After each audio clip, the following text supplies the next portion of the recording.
में समझा दूंगा। अब रीजन ये एक और बन गया यहाँ पर स्पेशल कि भाई जब मैं ये वीडियो बनाने का प्लान मैंने करा था ना, उसी के आसपास में मतलब फ्लिपकार्ट की सेल बीबीडी और अपना अमेजोन की ग्रेट इंडियन सेल जो अनाउंस हो चुकी है, मतलब अनाउंस यानी कि डेट आ चुकी है। और आपको ये भी समझाऊंगा कि प्रीवियस वाले भी लेने हैं या फिर आईफोन 16 देखना है। अब यहाँ पर मैं एक चीज बहुत ज्यादा क्लियर कर देता हूँ, ये फोन पुराना लगता भी नहीं है। मेरे हिसाब से आने वाले 5 से 6 साल में ये आईफोन का डिजाइन प्यारा है, अच्छा लगेगा। ये थोड़े से डी सैचुरेट कलर टाइप में थे, मिंट या पेस्टल कलर कह सकते उस तरीके का था। बिल्ड वगैरह तो देखो यार 13 की भी वैसी थी, 14 की भी वैसी, 15 की भी ऐसी है। 16 थोड़ा सा डिजाइन में हल्का सा चेंज हो गया, टेढ़े आंख से सीधे आंखों पे आ गया, तो बस वो थोड़ा सा डिफरेंस है। आईफोन 17 भी उस चीज को फॉलो करता हुआ दिखेगा। तो यहाँ पर डिजाइनिंग आपको कोई तकलीफ नहीं देगा। मैंने इस फोन को ऑलमोस्ट जब से मेरे पास है बिना कवर के यूज हो रहा है। मैंने तो इसको बहुत कम यूज करा है, मैं फ्रेंकली बता दूं, बट मेरे टीममेट्स ने इसको प्राइमरी और बहुत तरीके से यूज करा है। तो बिना कवर के है, जिसकी वजह से गिरा भी है 2-3 बार और उसमें वहां पर डेंट वेंट आए हैं, बट बैक पैनल टूटा तो नहीं भाई, मेरा तो नहीं टूटा। बाकी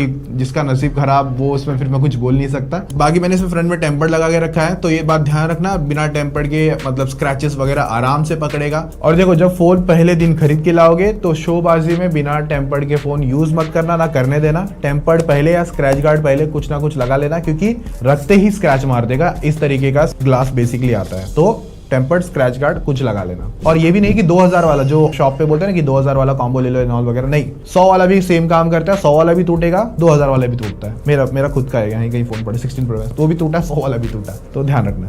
और IP68 की रेटिंग है जो कि अच्छी है, पानी वगैरह में फोन खराब नहीं होता, पर जानबूझ के पानी में फोन डालना भी नहीं है। अगर खराब हो गया तो ब्रांड हाथ खड़े कर देगा, रिपेयर करके नहीं देगा, आपका पैसा अपने जेब से डालना पड़ेगा। और रही बात फोन की 30% ब्राइटनेस पे है ना, फोन ज्यादा पावर कंज्यूम करता है और बैटरी जल्दी उतारता है, खास करके हेवी एंड टास्क में जैसे कि गेमिंग। देखो आईफोन 15 में एक्शन बटन नहीं है, 16 में आता है, तो लेकिन उससे कुछ चेंज नहीं होगा। ज्यादातर मेरे पास भी है 16 प्रो मैक्स, तो मैं सिर्फ वो डबल टैप करके कैमरा ओपन करने के लिए यूज करता हूँ। वो इतना मतलब इरिटेटिंग बटन है ना कभी कभार, तो मतलब एक तो लगते लगते ही हाथ करके चालू हो जाता है, तो मैंने डबल टैप पे कर दिया था। तो अगर वो नहीं मिल रहा है तो कोई बड़ी प्रॉब्लम नहीं है, आपका काम इससे भी अच्छे से हो जाएगा। ज्यादातर मैंने साइलेंट के लिए यही यूज करा है, तो इसमें जो स्लाइडर टाइप का बटन है ना, तो वो भी ठीक है, उससे भी कुछ नेक्स्ट लेवल होने वाला नहीं है। और सबसे ज्यादा सुकून हुआ 15 मतलब जो सीरीज चालू हुई वो थी इसके टाइप सी पोर्ट्स को लेकर, क्योंकि इसके पहले लाइटनिंग की केबल जेब में अलग से कैरी करनी पड़ती थी, दोस्तों के पास होती भी नहीं थी। हालांकि एप्पल ने या फिर कह सकते हैं जो इनका टाइप सी कंस्ट्रक्शन है ना एंड्रॉइड के मुकाबले जो है वो थोड़ा सा अलग है,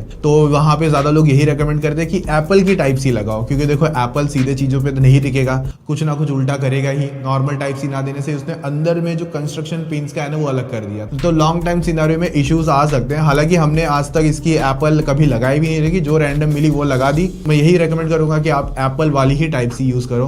कल को कुछ ऊपर से नीचे डैमेज हो गया तो फिर एप्पल हाथ खड़े कर देगा, बोलेगा कि आपने गलत टाइप सी यूज करी थी, इसके लिए फोन डैमेज हो गया। तो वो एक नया पार्ट ध्यान रख के चलना। तो ये फोन एप्पल की A16 बायोनिक चिप पे आता है। अब ये परफॉर्मेंस जो कैरी करता है एप्पल के हिसाब से, आप पूरा डिवाइस कहीं भी कैसे भी हैवी एंड लो एंड जो भी एप्लीकेशन चलाना चाहते हो सब कुछ अच्छे से चलाएगा। तो देखो अभी जो आईफोन 17 आने वाला है उसके अंदर ज्यादातर रूमर्स यही है कि वो डिस्प्ले 120 हर्ट्ज पर आएगी, और ये 60 हर्ट्ज पर है। आईफोन 16 भी 60 हर्ट्ज पे ही रह गया था। अब इससे एक तो स्मूथनेस का डिफरेंस डेफिनेटली चेंज हो जाता है, दूसरा यहाँ पर आपको एक डिफरेंस मिल जाता है कि जो गेमिंग है वो लिमिटेशन हो जाती है। फॉर एग्जाम्पल जैसे कि आपका BGMI है वो 120 हर्ट्ज तक का गेम प्रो सीरीज में सपोर्ट करता है, बट यहाँ पर नॉन प्रो सीरीज के अंदर ये सिर्फ रह जाता है 60 हर्ट्ज पर ही। यहाँ पर कोई अपडेट भी नहीं मिलेगी, ना आने वाला है, और अगर आ भी गया तो फिर भाई फील नहीं कर सकते क्योंकि डिस्प्ले 60 हर्ट्ज पर ही कैप्ड है। अब जैसे आपने 60 हर्ट्ज पर खेलना चालू करा तो इतनी तो अच्छी पावर ये निकाल लेता है कि लॉन्ग टर्म में गेमिंग आपकी अच्छी करवा देगा। 60 हर्ट्ज में क्या ही ड्रॉप होगा, एप्पल है, स्टेबलाइज वगैरह सब एकदम प्रॉपर तरीके से रखता है। हीटिंग भी है, ऐसा नहीं कि हीटिंग नहीं है, ये गर्म होगा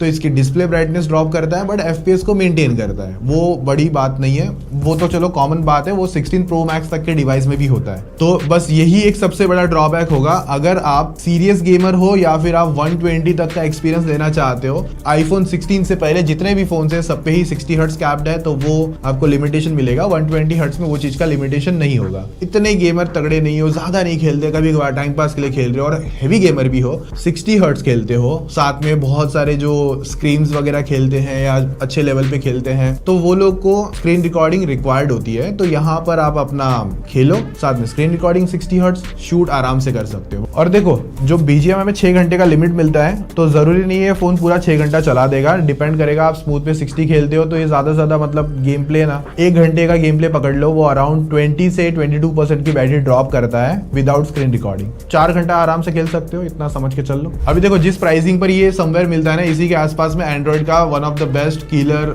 फाइनेस्ट 120 FPS वाला फोन अवेलेबल है, iQOO 13। 120 तगड़ा चलता है, रिकॉर्डिंग के साथ भी तगड़ा हो जाता है, ऐसा नहीं कि रिकॉर्डिंग के साथ में लैग कर देता। तो अब वहां पर आपको एंड्रॉइड में जो कंपटीशन है वो मैच करता हुआ नहीं मिलेगा इन फोन्स में। बट अगर आप 60 हर्ट्ज में ही खेलते हो, आपका मतलब माइंडसेट ही है ठीक है चलो मेरे को कोई बात नहीं एप्पल ही खरीदना है, तो वो वाली बातचीत तो फिर आप चीजें समझ ही सकते हो। और इवन कॉम्पैक्ट में भी ढूंढोगे तो Vivo X200 FE और OnePlus 13s तक का भी डिवाइस अवेलेबल है 120 हर्ट्ज करवाने के लिए। अभी थोड़ा सा बैटरी लाइफ समझ लेते हैं। देखो छोटा है, कॉम्पैक्ट है, तो बैटरी थोड़ा सा खाएगा, इतना समझ के चल लेना अगर आप हैवी यूज के सिनारियो में जाते हो तब। वरना अगर आप नॉर्मल यूजर हो, कॉल्स वगैरह जो डेली लाइफ में चीजें चलती है उस हिसाब से यूज करते हो, तो आपको ये 5 से 6 घंटे तक का SOD दे देता है, और शायद से चार्ज भी ना करना पड़े, डिपेंड करेगा आपका यूज के सिनारियो क्या है। पर अगर आप थोड़े से भी हैवी यूजर हो तो मतलब एक बार तो चार्ज लगाना पड़ेगा दिन में, और फिर पूरे दिन का यूज मतलब सुबह से अगर आपने 9 बजे से भी चालू करा है और रात के 11-12 बजे तक भी यूज कर रहे हो, तब तक आराम से निकाल लेगा। क्या आप 2025 में स्टिल iPhone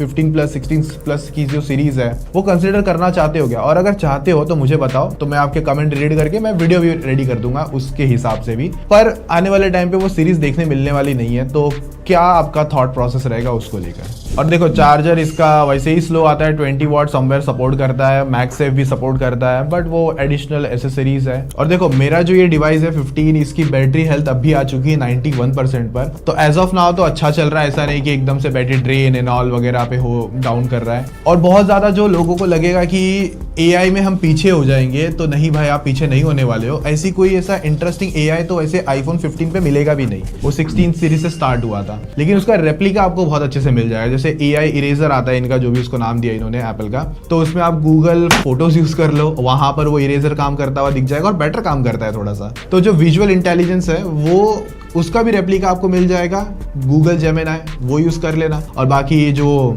प्रोडक्ट देख के बता देता है कि हाँ ये कौन सा है, तो उसके लिए गूगल लेंस है, तो रेप्लिका पूरा मार्केट में मिल जाएगा। और जो इनका राइटिंग आता है वो भी नहीं है ऑप्शन अवेलेबल है, क्योंकि उसके लिए आप थर्ड पार्टी ChatGPT यूज कर लो, वो आपको ग्रामर और बाकी चीजें रिफ्रेश करके दे देगा। मैंने इसे कोई चीजें ज्यादा मिस नहीं करी है, जो मैंने आपको ऑल्टरनेटिव्स बताए थे ना, मैं उस पर ही चला गया था। अभी थोड़ा सा कैमरा समझ लेते हैं। 15 का कैमरा अच्छा है, ऐसा कोई बुरा नहीं मिलता, कुछ चीजों में एंड्रॉइड के हिसाब से लिमिटेशंस है कंपैरिजन में जो आपके मार्केट में अवेलेबल मिलता है, जैसे कि OnePlus 13s है, फिर आपका Vivo X200 FE है। अभी इन कैमरास में मैंने मोटा मोटा जितना चीजें समझी थी ना, तो ऐसा नहीं है कि ये आपको कैमरा पसंद नहीं आएगा, भाई अच्छा लगता है मेन में, कलर्स में, इवन सेल्फी भी आपको समटाइम्स सिनेरियोस में आपको बेटर मिल जाती है, थोड़ी डिटेल मिल जाती है।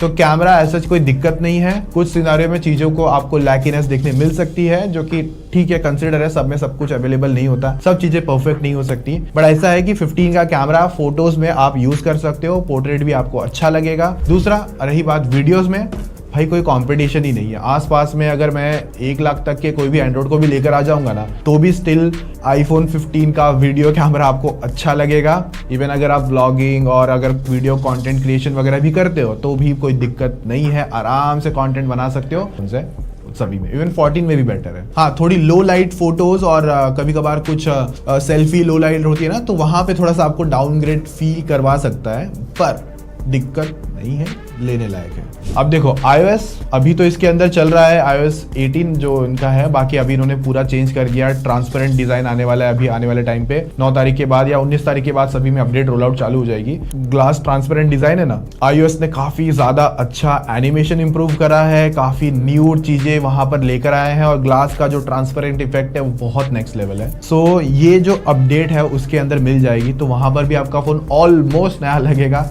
दूसरा, जब आप लॉन्ग टर्म अपडेट्स में भी देखते हो, तो भाई आईफोन तो पता नहीं कौन से जमाने के पुराने आईफोन्स को अपडेट देता रहता है, तो इसको तो आराम से मिल जाएगी। आने वाले 6 साल या मेरे हिसाब से 7 साल भी आराम से अपडेट ही खींच ही लेगा, तो लॉन्ग टर्म में अपडेट्स को लेकर भी इशू नहीं है। और देखो इसी प्राइसिंग पर है ना, एक क्वेश्चन एक और बनेगा, ये iPhone 16e भी आता है भाई, वो फोन तो मैं कहूंगा डिजास्टर है एक तरीके का, उसकी तरफ मत जाना। मैं तो ये भी कहूंगा अगर वो ऑफर में भी मिलता है तो कितने तक देखना चाहिए, मेरे हिसाब से अभी तो कुछ 50-60 के अराउंड का फोन है ऑफर में, मैं तो उस फोन को कंसिडर कंसिडर करूंगा 30,000 से नीचे का आईफोन, तब देखना, वरना बिल्कुल मत देना। 40 तक भी नहीं देखना, 45 तक भी नहीं, वो जस्टिस नहीं देता वो प्राइसिंग पे। रही बात नेटवर्क्स को लेकर, तो ये ऑफ कोर्स आईफोन 15